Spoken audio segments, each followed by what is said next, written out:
আসসালামু আলাইকুম।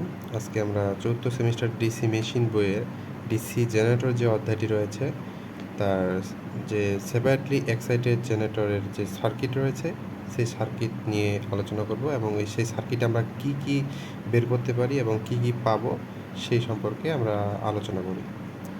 তো সেপারেটলি এক্সাইটেড জেনারেটরে আমি আগে সার্কিট ডায়াগ্রাম এবং কিছু ক্লাসটাকে দ্রুততম সময়ে করার জন্য আমি কিছু এখানে আর্ট করে নিচ্ছি। তার ভিতরে দেখতে পাচ্ছ তোমরা যে হচ্ছে এটা সেপারেটলি এক্সাইটেড জেনারেটরের একটি সার্কিট। সেপারেটলি এক্সাইটেড জেনারেটর কীভাবে বুঝবা?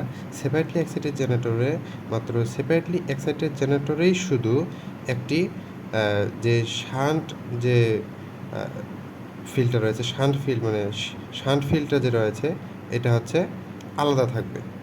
অর্থাৎ সেপারেটলি এক্সাইটেড জেনারেটরেই ক্ষেত্রেই শুধু শান্ট ফিল্ডের যে কয়েলটি রয়েছে সেটা আলাদা থাকবে। ওকে, তো এই শান্ট ফিল্ডের যে জেনারেটরটি কয়েলটি আলাদা থাকবে, এই কয়েলের মাধ্যমে আমরা এই জেনারেটরটাকে এক্সাইটেড করব, মানে ফ্লাক্সের মাধ্যমে এটাকে যখন জেনারেটর চলবে তখন এই ফ্লাক্সের মাধ্যমে ফ্লাক্স পত্তনের মাধ্যমে আমাদের কারেন্ট উৎপন্ন হবে। ওকে, তো এখানে আমরা সার্কিটটা দেখে বুঝতে পারবো যে এই সার্কিটটা হবে এরকমই, যে সেপারেটলি এক্সাইটেড জেনারেটর। তো আমরা বুঝতে পারতেছি যে সেপারেটলি এক্সাইটেড জেনারেটরে যে শান্ট কয়েলটি থাকবে সেটি আলাদা থাকবে, মানে সেটি সেপারেট, মানে আলাদা অংশ হয়ে থাকবে। তো এখন কোনটাকে কি বলবো? সেপারেটলি এক্সাইটেড জেনারেটরের ক্ষেত্রে যে লোড থাকবে, এটা লোড লোড এই লোড এই এই লোডে যে ভোল্টেজটা ড্রপ হবে সেটাকে আমরা বলবো লোড ভোল্টেজ, মানে ভিএল। যে আমি লিখে নিয়েছি, লোড ভোল্টেজ হচ্ছে ভিএল। আর এই লোডে যে কারেন্টে প্রবাহিত হবে সেটাকে বলবো লোড কারেন্ট। আর এখানে আর্মেচার আছে, আর্মেচারে আমাদের জানি আর্মেচারে কয়েল আছে। এই আর্মেচার কয়েলে অবশ্যই রেজিস্ট্যান্স থাকবে, কারণ কয়েলটা তো আমাদের এরকম, তাই না? এই যে আমি তো তোমাদের দেখিয়েছিলাম, মনে হয় তোমরা হয়তো আগের ক্লাসগুলো দেখলে বুঝতে পারবে। এই যে আমাদের দুইটা কন্ডাক্টর, এখানে একটা, মানে দুইটি কন্ডাক্টর থাকবে, তাই না? এই কন্ডাক্টর মানে রেজিস্ট্যান্স থাকবে। তাহলে আমাদের যদি কন্ডাক্টর মানে রেজিস্ট্যান্স থাকে, তাহলে আর্মেচার কয়েলেও যেহেতু কন্ডাক্টর আছে, তাহলে এখানে আমার রেজিস্ট্যান্স থাকবে। সেটাকে আমরা বলবো আরএ, মানে আর্মেচার রেজিস্ট্যান্স। আর আর্মেচারে যে কন্ডাক্টর যে কারেন্টটা প্রবাহিত হবে সেটাকে বলবো আইএ। ওকে, তো এখন এখানে একটা বিষয় বোঝার আছে, সেটা হচ্ছে জেনারেটর আমাদের ইএমএফ উৎপন্ন করে লোডে দিচ্ছে, তাই না? আমি যেটা বলতেছি স্পষ্টভাবে শোনো। ইএমএফ উৎপন্ন করে জেনারেটর আমাদের লোডে দিচ্ছে। তাহলে লোড থেকে যদি আমি যোগ করতে করতে আসি, তাহলে আমি মোট ইএমএফ কত উৎপন্ন হচ্ছে সেটা পাবো। বুঝতে পারছো?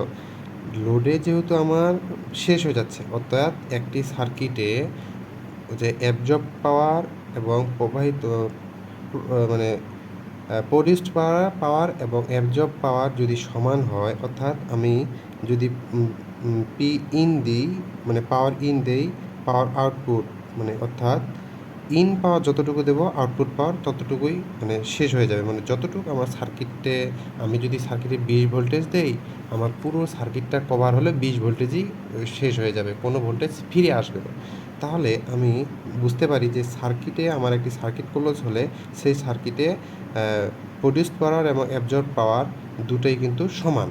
তাহলে আমার যদি এখানকার যদি ইএমএফটা উৎপন্ন করতে যাই, তাহলে লোডে আমার শেষ ভোল্টেজ ড্রপ হচ্ছে, তাহলে লোডের আগে কারেন্টটাকে যেতে বা ভোল্টেজটাকে যেতে কতটুকু পথ অতিক্রম করতে হচ্ছে, সেই পথে কতটুকু ড্রপ হচ্ছে সেটা যদি যোগ করি, তাহলে আমার পথ এবং লোড এই দুইটাই যদি যোগ করে আমি যদি মাঝখানে আসতে পারি, তাহলে আমি বুঝতে পারবো যে কত ইএমএফ উৎপন্ন হচ্ছে। তো দেখো যে মোট ইএমএফ কত উৎপন্ন হচ্ছে সেটা আমি কীভাবে বুঝবো? সেটা আমি বুঝবো হচ্ছে লোডে কতটুকু ড্রপ হচ্ছে সেটা নেব ভিএল। লোডে কতটুকু ড্রপ হচ্ছে, আমার লোড থেকে পিছন দিকে আসি, এখানে কোনো ড্রপ হচ্ছে না, কিন্তু আর্মেচার যখন ঘোরে ওখানে একটি ড্রপ হয়। হ্যাঁ, আর্মেচার ড্রপ হয়, সেটাকে আমরা বলবো আর্মেচারের লস। তার আর্মেচারের লস কীভাবে পাবো আমরা? আইএ, মানে আর্মেচার কারেন্ট এবং আর্মেচার রেজিস্ট্যান্সকে গুণ দিলে আমি ভোল্টেজটা পাচ্ছি, আর্মেচার ভোল্টেজ পাচ্ছি। ওকে, তো এখানে আবার দুইটা ব্রাশ আছে না, ব্রাশ ভোল্টেজ। তো ব্রাশ ভোল্টেজ যদি দেওয়া থাকে বা ব্রাশ ভোল্টেজের ড্রপটা নিব, তাহলে ভি বি, এবং ব্রাশ কয়টা? দুইটা, তার মানে দুইটা ব্রাশে টু ভিভি।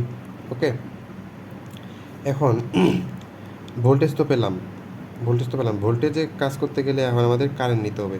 এখানে বুঝিও ব্যাপারটা, যদি আমি মোট ইএমএফ উৎপন্ন ইএমএফ বের করতে যাই, তাহলে আমি শেষ প্রান্ত থেকে কোথায় আমার শেষ প্রান্তের লসটা হচ্ছে, সর্বশেষ লস, সেই লসটা থেকে যদি আমি মূল বিন্দু মানে মূল যেখানে উৎপন্ন হচ্ছে সেখানে পৌঁছাইতে পারি, মানে যতগুলো যাকে আমি মনে করো গাজীপুর থেকে ডুয়েট সেকেন্ড ক্যাম্পাস থেকে আমি গাজীপুর যাব, তো আমি যেতে যেতে কত টাকা ভাড়া দিয়েছি সেটা যদি আমি দিয়েছি গাজীপুর থেকে আমি ডুয়েট ক্যাম্পাস পর্যন্ত কত টাকা দিয়েছি সেটা যদি আমি যোগ করতে করতে আসি, তাহলে আমার কত টাকা ব্যয় হলো সেটা আমি বের করতে পারছি। ঠিক তেমনই যে হচ্ছে আমি উৎপন্ন ইএমএফ থেকে লাস্ট যে ভোল্টেজটা মানে যেখানে আমি ইএমএফটা ড্রপ ঘটাচ্ছি, সর্বশেষ ড্রপ, সেই ড্রপ থেকে যদি যোগ করতে করতে আসি, তাহলে আমি মোট উৎপন্ন ইএমএফটা পাবো।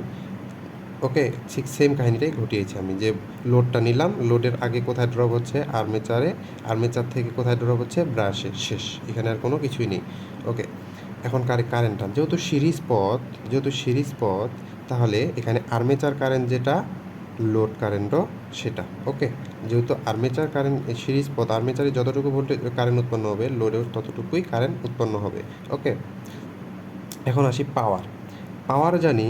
পাওয়ার কীভাবে বের করতে হয়? পাওয়ার বের করতে হয় যে মোট ভোল্টেজ এবং মোট কারেন্ট দিয়ে।